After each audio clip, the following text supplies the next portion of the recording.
Boa tarde, a paz do Senhor. Quem vos fala aqui é a missionária Nadir Albano. Hoje é quarta-feira, dia 30 de outubro de 2024. Estamos começando mais um momento de João 3,30, que ele cresça que eu diminua. Como de costume, vamos estar orando e logo em seguida vamos estar passando para a preciosa palavra do Senhor, amém? Meu Deus e meu Pai, em nome de Jesus, nessa hora entra na tua presença santa, pedindo perdão pelas minhas falhas, pelos meus pecados que são em número. Eu apresento meu lar, a família, o ministério, o chamado, tudo sem confiar da minha pessoa. Apresento também, meu Deus, a vida desse irmão, dessa irmã que vai estar do outro lado ouvindo a ministração dessa palavra. Que o Senhor possa estar indo de conta, se tiver alguém lutado, que o Senhor possa estar consolando, se tiver alguém triste, que o Senhor possa estar alegrando, se tiver alguém desempregado, que o Senhor possa estar abrindo as portas, meu Deus. É o que eu te peço neste dia, em nome do Pai, do Filho e do Espírito Santo de Deus, amém? A palavra do Senhor hoje está em Atos, a gente está na maratona, né? Hoje estamos em Atos 9, a conversão de Saulo. E diz assim: enquanto isso, Saulo ainda respirava ameaças de morte contra os discípulos do Senhor, dirigindo-se ao sumo sacerdote. Pediu-lhe carta para a sinagoga de Damasco, de maneira que, caso encontrasse ali homem ou mulheres que pertencessem ao caminho, pudessem levá-los presos para Jerusalém. Em sua viagem, quando se aproximava de Damasco, de repente brilhou ao seu redor uma luz vindo do céu, e ele caiu por terra e ouviu uma voz que lhe dizia: Saulo, Saulo, por que me persegues? Meu Deus, meu Pai, em nome de Jesus, essa é a tua santa e preciosa palavra. Senhor Deus, nesse dia que eu e a missionária Nadir diminua, que o Senhor cresça, que o seu nome seja glorificado e exaltado. Porque o intuito desse canal é somente, Pai, mostrar a grandeza, a beleza, a maravilha que há na tua palavra, e somente ela, é tudo para ti, é tudo para a tua honra, para a glória do Deus Pai, Deus Filho, Deus Espírito Santo de Deus, amém? A gente está vendo aqui como começa a história de Saulo, né? Então, a história de Saulo, a gente vê que a primeira vez que fala de Saulo, ele aparece numa narrativa onde Estevão é apedrejado, tá? Onde algumas pessoas dão os seus mantos para Saulo segurar. E ele aparece ali nessa narrativa, né? Ali, quando Estevão está sendo apedrejado. E ali, e ele inspirava ameaças de morte, por quê? Porque Saulo, ele era religioso, tá? Ele achava que ele servia a Deus perseguindo as pessoas do caminho, porque ele chamava a religião de Jesus o caminho.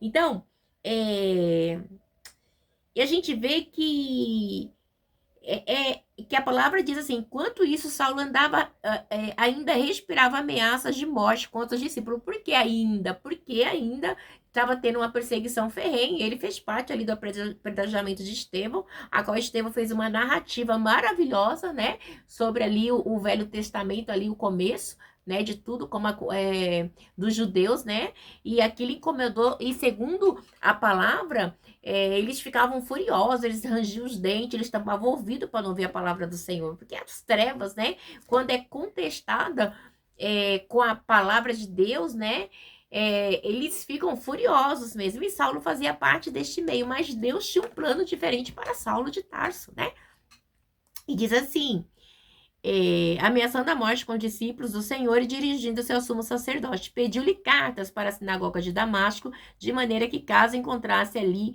homens ou mulheres que pertencessem ao caminho, pudesse levá-los presos para Jerusalém. Então, ele estava disposto, né, a acabar, né, com o caminho. Eles tinham como uma seita, eles não aceitavam, né? Então, a mentira era pregada, né? A mentira que os discípulos, que os seus, né, que os seus discípulos haviam roubado seu corpo, né, que Jesus não tinha ressuscitado. Então, culminava essa lenda ali, né? E até hoje, nos dias de hoje, né, os judeus acreditam nisso. E a palavra vai dizer, né?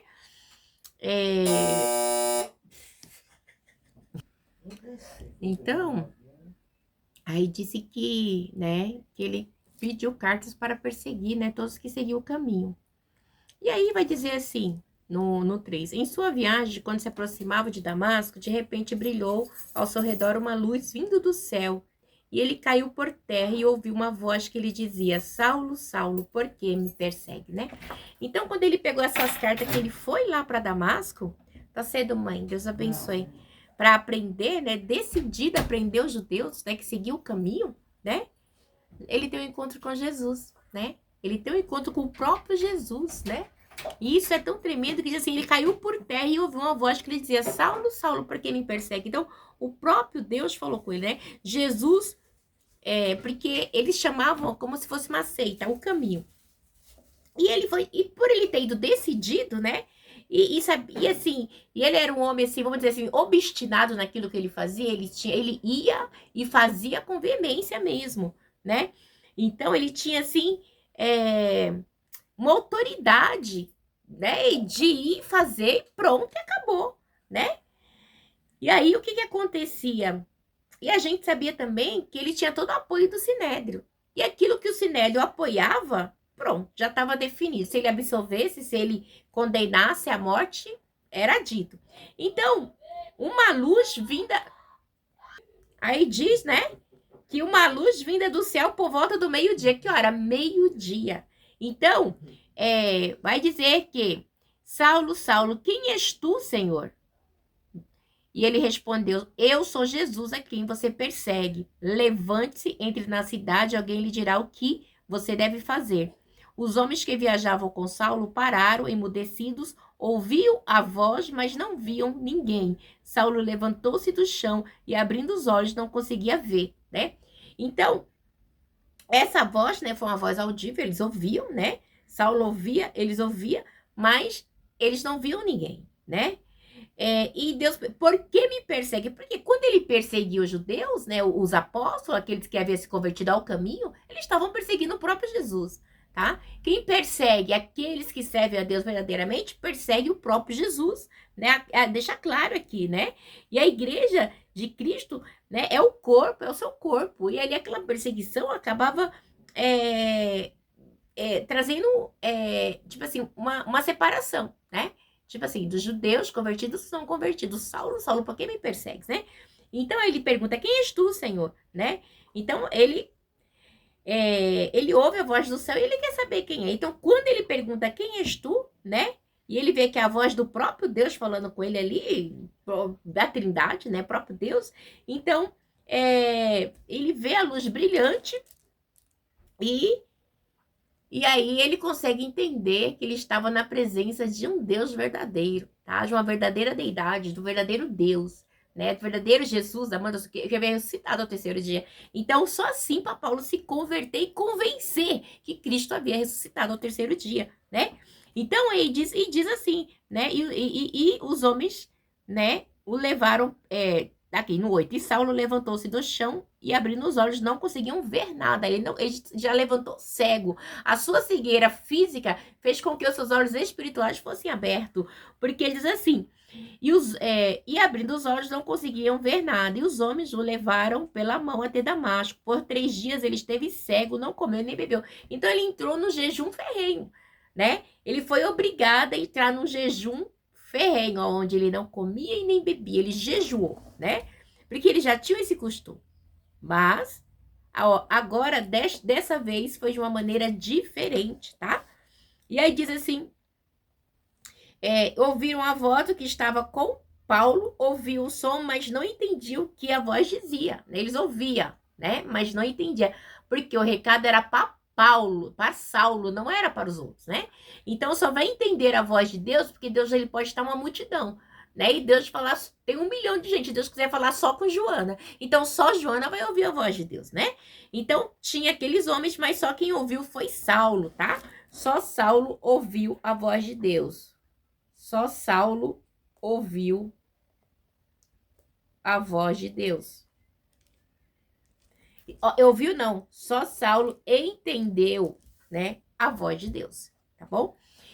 Então a gente vê também que aí diz assim, no 10. Em Damasco havia um discípulo chamado Ananias. O Senhor o chamou numa visão. Ananias, eis-me aqui, Senhor, respondeu ele. O Senhor lhe disse, vá à casa de Judas, na rua chamada Direita, e pergunte por um homem de Tarso chamado Saulo. Ele está orando. Então, olha a ordem, né? Ananias era um homem temente. Ananias ouve Deus falar, ok? Numa visão, igreja, Aramanda Sudecomanai, mostrando o mundo espiritual, tá? Que Deus, ele é Deus de mistério. Deus, ele trabalha da maneira, Aramanda Sudecomanai, que ele quer, do jeito que ele quer, como ele quer. É doído? É. Quando Deus quer botar a gente no prumo, quando Deus quer tratar com uma pessoa, é doído, igreja, tá? Porque Deus, quando ele escolhe, ele amassa, ele quebra, ele amassa para ficar da maneira que ele quer. E quando Deus quebra, não é brincadeira. E quando Deus amassa, não é brincadeira. Amanda sude como Amanda sai. É como um vaso na mão do oleiro ali em Jeremias 18, tá? Quebrou da mão do oleiro. Então, Deus, ele vai fazer da maneira dele, né? E Saulo, ele foi moldado para ser Paulo da maneira de Deus. E doeu, hein? Doeu muito. Imagina, aí diz assim, e numa visão viu um homem chamado Ananias chegar e impor-lhe a mão para que voltasse a ver. Mas me chama muita atenção essa passagem porque diz bem assim, o Senhor, o Deus disse, né, vá à casa de Judas, na rua chamada Direita, e pergunte por um homem de Tarso chamado Saulo. Ele está orando numa visão. Viu um homem chamado Ananias chegar e impor-lhe a mão para que voltassem a ver. Então, Paulo estava o quê? Orando. Na hora da oração, Deus faz milagre. Quando você está orando, quando eu estou orando, Deus, ele quebra as barreiras. Deus, ele quebra os intuitos de Satanás. Então, e olha só, e ainda há, né, tem uma ordem de Deus. Vá. Deus falou assim, por favor, não, vá. Eu estou mandando, né? Porque Saulo estava há 3 dias cego, por 3 dias cego esteve e não comeu e nem bebeu. Agora, igreja, você vê aqui que coisa linda, né? E aí diz assim, respondeu Ananias, Senhor, tenho ouvido muita coisa a respeito deste homem e de todo o mal que ele tem feito aos teus santos em Jerusalém. Então, mostrava o tipo de pessoa que Paulo era, né? Ele era um religioso e ele era sem piedade para com aqueles que seguissem o caminho do Senhor, né? E ele chegou aqui com autorização do chefe do sacerdote para prender todos os que invocam o teu nome. Então, assim, Senhor, ele tem autoridade para prender, né? Para prender, para matar, porque, assim, o que o Sinédrio dissesse estava dito, tá? Porque o Sinédrio era lei. O Sinédrio definia se ele ia absorver ou se ia matar, né? E Saulo estava disposto ali com essas cartas. Então, me chama muita atenção, mas o Senhor disse a Ananias, olha que Deus tremendo, igreja. Olha o que o Senhor disse a Ananias. Deus, o nosso Deus, é um Deus de resposta. Ele não trabalha da minha maneira, da sua maneira. É difícil? É doído? Tá? Mas a gente vê que quando Deus ordena, está ordenado. Mas o Senhor disse a Ananias, vá, este homem é meu instrumento. Escolhi para levar o meu nome perante os gentios e os seus reis e perante... Oi, amor. Obrigada, viu? E perante o povo de Israel. Mostrarei ele quanto deve sofrer por mim. Então, vaso, Deus já declarou. Não adianta, igreja. Quando há um chamado, nós não temos para onde correr. E é fácil aceitar o chamado de Deus? Não. Porque o chamado de Deus requer renúncia. Porque o chamado de Deus requer obediência. Porque o chamado de Deus requer você ir fazer a vontade de Deus. E muitas vezes você é mal compreendido. Muitas vezes você é perseguido, você é caluniado, você é defamado, você é odiado por causa do evangelho. No começo, se a gente voltar ali, né, na história de Saulo, né, até contei, né, que na morte de Estevão ele estava presente, ele segurou a blusa, né,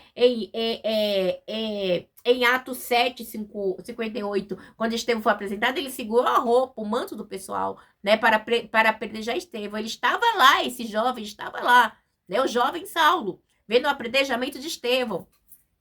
Servir no sinédrio, servir na religiosidade como se fosse o certo. E quantas pessoas estão nos dias de hoje com essa cegueira espiritual, tá? E é algo que é latente, não só naquela época, mas nos dias de hoje. E é no mundo inteiro, tá? Então, são situações que nós devemos se aperceber através da palavra, que a cegueira espiritual é algo terrível. Você mata em nome de Deus. Quantas pessoas matam em nome de Deus, achando que está servindo a Deus, tá? Quantas pessoas são enganadas em nome de Deus? Não são poucas, são muitas. E é muito sério as coisas de Deus. Porque as coisas de Deus não é dessa terra, é do alto céu. Né? Nós temos que ter uma posição, tá? Nós temos que ter uma posição, porque o mundo espiritual há uma hierarquia, tá? Tanto como Deus Pai, Deus Filho e Deus Espírito Santo e os anjos, como nas hostes espirituais da maldade que trabalham constantemente para que eu e você não venham ouvir e viver a palavra do Senhor. Então a gente vê que quando Deus... É muito tremendo, Deus fala assim, Ananias, no 15, mas o Senhor disse a Ananias, vá, este homem é o meu instrumento escolhido para levar o meu nome perante os gentios e os seus reis e perante o povo de Israel. Mostrarei a ele quanto deve sofrer por mim. Então, Deus já tinha dado um diagnóstico, Deus já tinha decretado, e quando Deus decreta, está decretado, tá? Então, ele vai, né, Deus dá toda a direção para Ananias, tá? Vai para a rua direita, tal, ele tá lá, Saulo orando, porque aí sim, né, não sei qual foi a oração de Saulo, não sei, né, se ele falou, Senhor, se realmente foi o Senhor que o Senhor enviou alguém para confirmar, não sei. Mas se ele fez essa oração, Deus confirmou através de Ananias, tá? Isso aí é a nakana xerebanda suribi de comanaira manda sai, orabala shurimi de ressai, tá? E ele ficou ali por 3 dias cegos. Então, assim, igreja, Deus ele trabalha da maneira que ele quer. E ali, e diz no 17, então Ananias entrou na casa, pôs a mão sobre Saulo e disse, irmão Saulo, o Senhor Jesus, que lhe aparecia no caminho por onde você vinha, enviou-me para que você volte a ver e seja cheio do Espírito Santo. Somente isso, para Paulo se converter de verdade, né? Porque aí ele entendeu, ninguém estava lá, ninguém ouviu, né?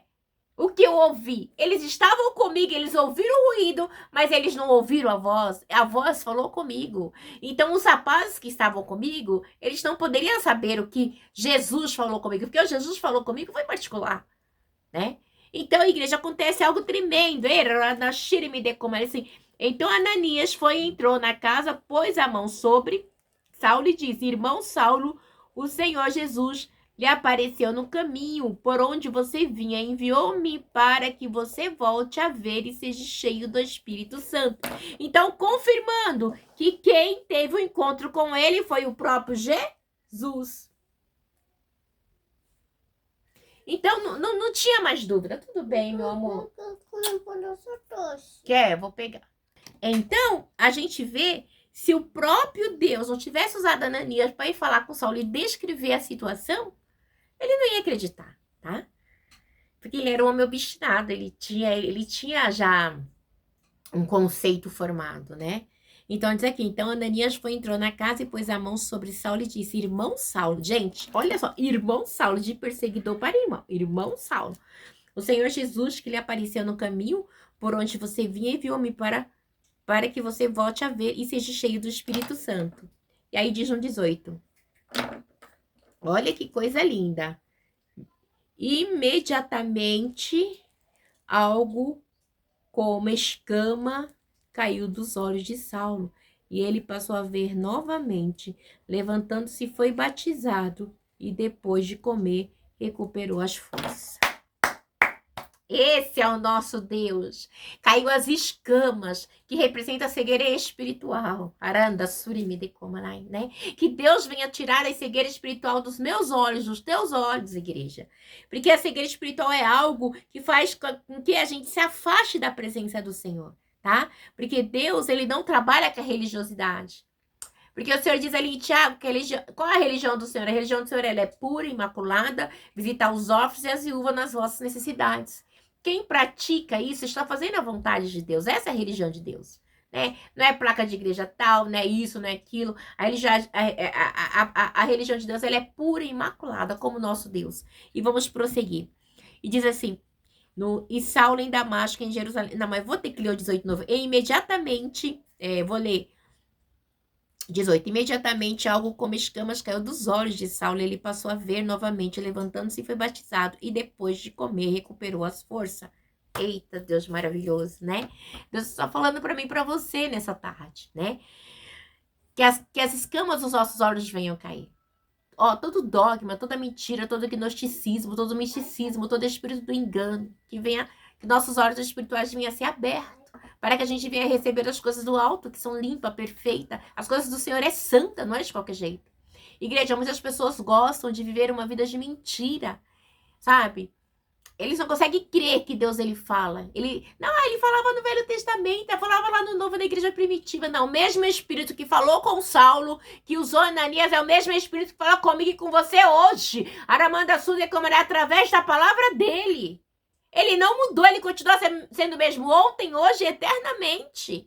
Quem muda é o homem, quem muda é o tempo, quem muda é as horas. Deramanda Suda Komanai, né? E mais, Saulo em Damasco e em Jerusalém. E diz assim...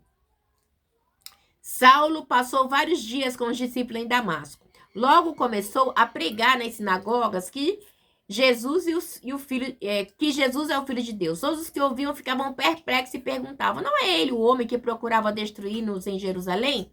Aqueles que invocaram este nome de Jesus, né? E não veio para cá justamente para vê-los presos ao chefe do e não veio para cá justamente para levá-los presos ao chefe dos sacerdotes, e todavia Saulo se fortalecia cada vez mais, né? E o que acontecia? Ele confundiu os judeus, porque ele veio para o quê? Para perseguir, e ele ia passar a ser perseguido, né? E cada vez mais ele crescia e confundiu os judeus que viviam em Damasco, demonstrando que Jesus Cristo é o rei. Decorrido muitos dias, os judeus decidiram, de comum acordo, matá-lo. Mas Saulo ficou sabendo do plano deles. Dia e noite eles vigiavam as portas da cidade a fim de matá-lo. Então tentaram o quê? Matar Saulo, porque sabia que eles não serviam mais ao Sinédrio. E servia, sim, a Jesus. E aí a gente vê que eles conspiram em matá-lo. Mas os seus discípulos levaram-no à noite e o fizeram descer no cesto através de uma abertura da muralha. Então você vê aqui que Paulo ele já tinha até seus discípulos, mas os seus discípulos os levaram de noite e o fizeram descer no cesto através de uma abertura na muralha, né? Então a mudança foi tão drástica que Deus, Ananias impõe a mão, né? Logo em seguida ele recebe o batismo com o Espírito Santo. Logo em seguida as escamas caem dos seus olhos. Logo em seguida ele começa a pregar nas sinagogas. E logo em seguida ele tem discípulos, tá?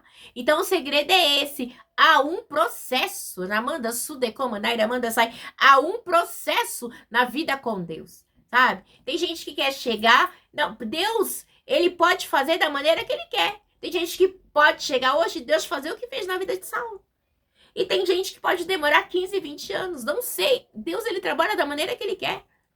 Tem gente que chega na igreja, Deus já levanta, Deus já usa. Aí que os irmãozinhos invejosos não conhecem o mistério, não sabem o chamado de Deus naquela vida, já quer perseguir, já quer caluniar, já quer deformar. Ei! Você não sabe se foi Deus que levantou. Para que essa perseguição? Por inveja. Muitas vezes por inveja, porque não suporta o Espírito Santo de Deus que habita em mim e em você, tá? Porque quando Deus levanta alguém, ele quer levantar rápido para uma obra. E muitos não aceitam. Falam, tá aqui há 30 anos, há 20, chegou hoje, já tá aí. Não, não é assim as coisas de Deus. Porque Deus não trabalha no relógio do Cromos como eu e você.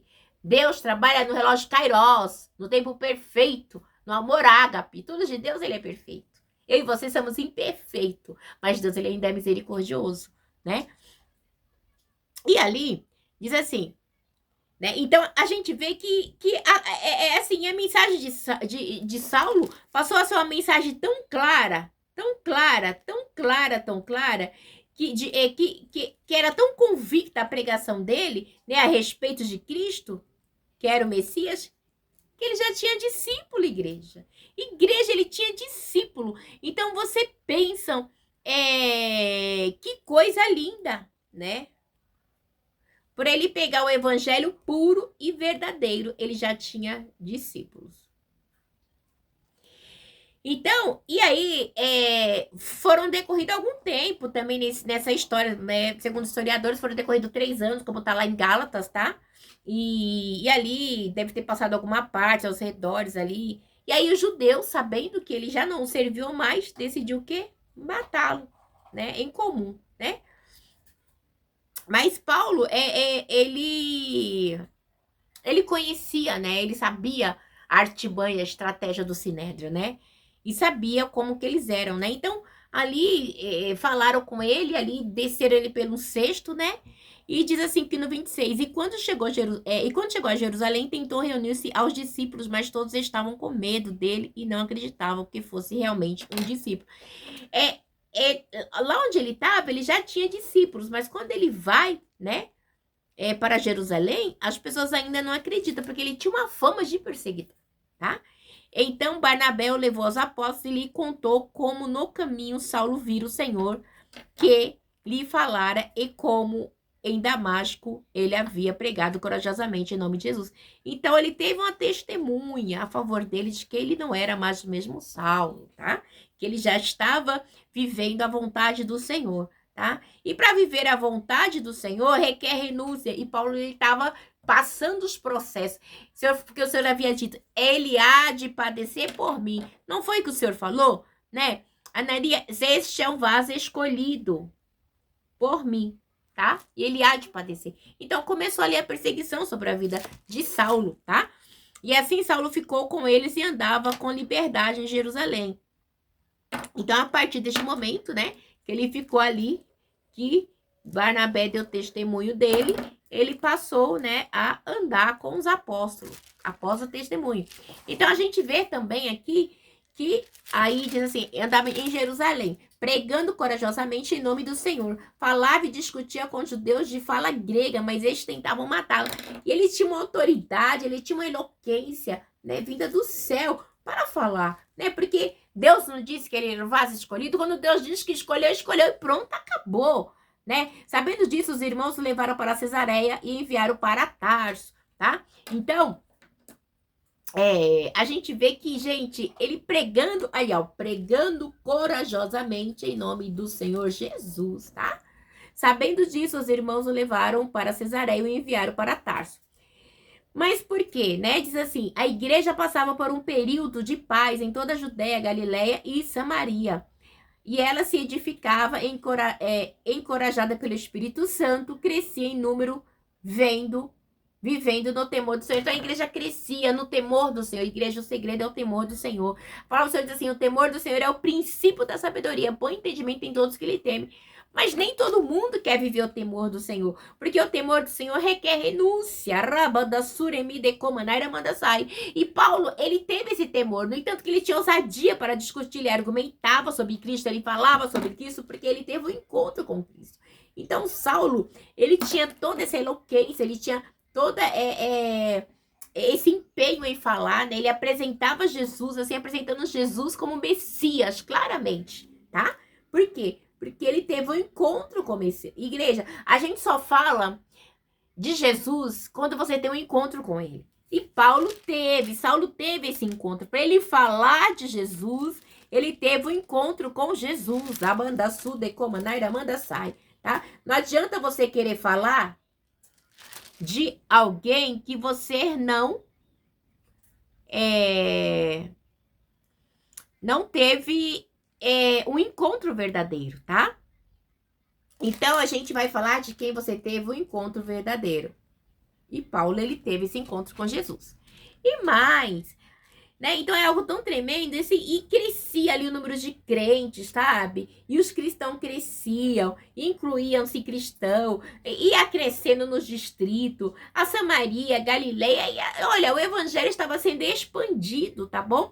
Por quê? Porque eles se congregavam, tinham várias congregações, tá? E além das várias congregações, eles eram encorajados pelo próprio Espírito Santo de Deus, tá? A fazer a obra, né? Porque quem edifica o homem, quem leva o homem a fazer a obra é o próprio Espírito. Porque a nossa carne não quer. A nossa carne, ela luta com o Espírito. A nossa carne não quer que a gente pregue. É uma luta para mim estar pregando aqui, tá? Para mim estar fazendo o Evangelho João 3,30 não é fácil não, tá? É uma luta terrível. É uma luta, assim, o inimigo quer parar, eu falo, Senhor, tem misericórdia, eu preciso fazer a live, mas é uma guerra, né? Porque a obra do Espírito, ela é exaltada de modo especial, tá?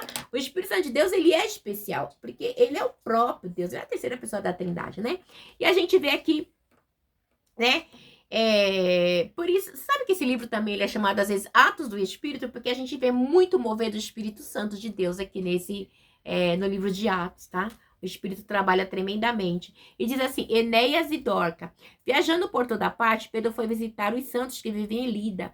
Ali encontrou um paralítico chamado Enéas, que estava acamado fazia 8 anos. Quantos anos? 8. Ele estava lá, ó, paralítico. Disse-lhe Pedro: Enéas, Jesus Cristo vai curá-lo. Levanta-se e arrume a sua cama. Ele se levantou imediatamente. Todos os que viviam em Lídia e Sarona viram se converter ao Senhor. Então, igreja, o Espírito Santo de Deus trabalhava ali em união, porque o povo congregava, o povo era encorajado pelo Espírito, o povo tinha comunhão, o povo tinha oração, o povo tinha partido do pão. Então, quando há toda essa junção, né? Cristo sendo cabeça e a igreja sendo corpo, há um mover diferente. Tá bom? Porque uma perna, ela não anda sozinha sem um braço. É um corpo, igreja. Tá bom? E não tem como. Então, essa Lida, essa cidade ficava mais ou menos a 20 quilômetros de Jope, né? E era uma planície, era uma vizinhança, era, né? Mas a gente sabe que naquela cidade tinha alguém que Deus queria curar. Então, a gente vê, né? E aí, naquela cidade de Jope, havia alguém que necessitava ser curado, né? Então, a gente vê que quando ele chega e fala para Ananias, o milagre acontece, né? Disse Enéas, Jesus. Fala para Enéas, né? Desculpa, Ananias não, Enéas. Vai curar, levanta-se, arruma sua cama. E ele se levantou imediatamente. Todos os que viam em Lida, Sarona, viram, se converteram ao Senhor. Se converter, igreja, por causa do quê? Das obras, tá? Quando uma obra ela é liderada pelo Espírito Santo de Deus, tem fruto, tá? Obra liderada pelo Espírito Santo de Deus. Obra liderada pelo Espírito Santo tem fruto. Tem conversão, tem cura, tem libertação, tá? E diz que também em Jope havia uma discípula chamada Tabita, que o grego é Dorcas, que se dedicava a praticar boas obras e dar esmola. Naquele dia ela ficou doente e morreu, e seu corpo foi lavado e colocado no quarto do andar superior. Lida ficava perto de Jope, e quando os discípulos ouviram falar que Pedro estava em Lida, mandaram-lhe 2 homens dizer: não se demore em vir até nós. E aí, diz assim, Pedro foi com eles e quando chegou foi levado para o quarto do andar superior. Todas as viúvas a rodeavam chorando. Por quê? Mostrando-lhe os vestidos e as roupas que Doca tinha feito quando ainda estava com elas. Era uma mulher de Deus, tá?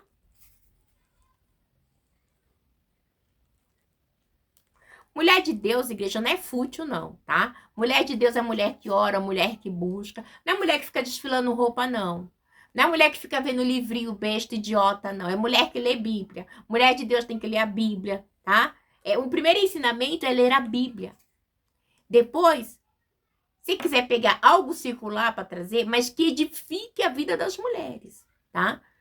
Porque esse negócio de, ai, mulher empoderada, ai, mulher isso. Não, mulher de Deus é mulher que ora, é mulher que ajuda, é mulher que faz a obra. Agora, mulher de Deus, né, que quer, é grupo disso, grupo daquilo, mas não ajuda uma irmã que precisa, não leva uma cesta básica para uma irmã que precisa, né, não ajuda uma irmã que precisa, tá? Não ora por uma irmã que precisa, ora só pela liderança, a liderança que precisa. Igreja, acorda, pelo amor de Deus. Mulher de Deus é igual Dorcas. As irmãzinhas choravam pela morte de Dorcas e mostrava ali as obras de Dorcas. Qual é a sua obra? Qual é a sua obra? Ficar tirando foto, botando em Face, tá? Ai, todo dia, ai, olha. Gente, acho que a ferramenta da internet, ela é para pregar a palavra, sabe? Hoje, né, assim, eu como missionária, primeiramente como mãe, segundo como missionária. Não, primeiro como mãe, segundo serva do Senhor, terceiro missionária e quarto psicóloga, eu vejo que é muita futilidade no meio das igrejas hoje, somente mulheres. Igreja, a gente tem que ter oração, a gente tem que ter palavra, sabe? É muito mimimi. Às vezes o Espírito quer se manifestar, as pessoas não deixam, porque uma quer cantar mais, quer se aparecer mais que a outra, e a roupa tal. Não é isso.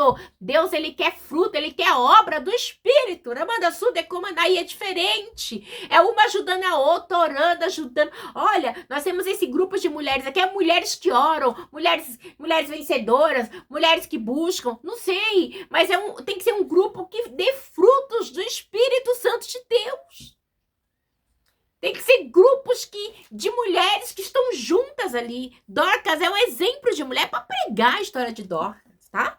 Olha, todas as viúvas a rodeavam, chorando e mostrando-lhe os vestidos e as outras roupas que Dorcas tinha feito quando ainda estava com ela. Dorcas era a mulher de Deus. Ela fazia aquilo que o Senhor deixa lá em Tiago. Qual é a religião do Senhor? Pura e imaculada. Visitar os órfãos e as viúvas nas vossas necessidades. Dorcas praticava isso. Hoje a gente vê a igreja, elas repudiam as viúvas, os órfãos, não tem coragem de dar uma cesta básica, de pagar um aluguel, de ajudar uma irmã, de fazer uma coleta para ajudar. Não tem igreja. Isso é triste. A igreja não está sendo ensinada a praticar as obras do amor. E isso é muito triste. Se eu, que sou comedor de arroz e feijão, eu fico indignada. Imagine o nosso Deus. Aí vai fazer uma festividade, aquele luxo vazio, com aquela, olha, igreja, é só Deus. Aí eu vou contratar a cantora tal, a pregadora tal, e paga 5, 10, 20, 30 mil, e não tem coragem de dar uma cesta básica para a irmã que tá do lado passando necessidade, não tem coragem de dar um litro de leite pro filho da irmã que precisa, não tem coragem de olhar pro filho da irmã e ver o filho da irmã com uma calça curta e perguntar, irmã, você aceita uma roupa? Não tem coragem, igreja, esse evangelho é vazio e mentiroso. Não é evangelho que tá na Bíblia. Sabe? Tem hora que eu fico revoltada. Porque o Senhor não nos ensina isso, igreja. É totalmente diferente do que é ensinado nos dias de hoje. Sabe? É triste. É triste você ver as igrejas falando de política, brigando por causa de política, mas não briga pra quê? Pra lutar por cesta básica para aqueles que precisam, para ajudar os órfãos, para ajudar as viúvas. Não dá engajamento, tá? Mas Deus, ele não está importando com engajamento. Deus, ele está procurando homens e mulheres que na manda sul decomanais que honrem o reino de Deus. Fazer a vontade de Deus. E para fazer a vontade de Deus, você vai ser odiada por muito, pelos vizinhos, pelos parentes, por todos. Mas Deus, ele conhece o seu engajamento no céu. É isso que importa, não na terra. Vamos continuar. Né? E a gente vê que era uma mulher que tinha, né, que tinha fruto, né? Então, e eles sabendo disso, não, Pedro, venha logo, mas por quê? Porque eles sabiam que Pedro, né, tinha ali trabalhado na vida de Enéas, e se Pedro havia trabalhado na vida de Enéas através do Espírito Santo de Deus, Pedro também iria trabalhar na vida de Lídia, tá? De Lídia não, desculpa, de Tábita, que é conhecida como Dorcas. Então, a gente vê, né, que é tremendo o que Deus faz. E aí, no 40, Pedro mandou que todos saíssem do quarto e depois ajoelhou-se e orou. E voltando-se para a mulher morta, disse, Tabita, levanta-se. Ela abriu os olhos e vendo Pedro, sentou-se. Então, deu vida para ela, né? Pedro fez o quê? Orou. Ajoelhou, orou, buscou a Deus e Deus fez a obra, igreja. Deus, ele quer que a gente faça isso, que a gente busque fazer a obra do Senhor. Da Amanda Su, Decoma, Naira, Amanda Sai. É isso que Deus, ele espera de mim, de você, tá? Que venhamos fazer a obra dele com ordem, com decência, né? E aí diz assim, que tomando-a pela mão, ajudou a pôr-se em pé. Então, chamando os santos, chamou quem? Os santos e as viúvas, e apresentou-a viva. Este fato se tornou conhecido em toda a cidade de Jope, e muitos creram no Senhor. Então, quando Pedro fazia um milagre, as pessoas criam no Senhor, tá? Pedro ficou em Jope durante algum tempo com um curtidor de couro chamado Simão. Então, ali Deus já começa a quebrar paradigma e religiosidade, porque e Pedro ficou em Jope durante algum tempo com um curtidor de couro chamado Simão. Primeiro, ele não ficaria com um curtidor de couro, porque o curtidor de couro mexe com o animal, né? Então, mexer com o animal é impuro. Mas ele já quebra paradigma ali, né? Já vê que Deus já tá quebrando Paulo, tá bom? Deus Paulo não, quebrando Pedro, né? Quebrando Pedro, né? Que Deus abençoe. Que vocês tenham um dia abençoado. Em nome do Pai, do Filho e do Espírito Santo de Deus, com a paz. Vamos continuar amanhã.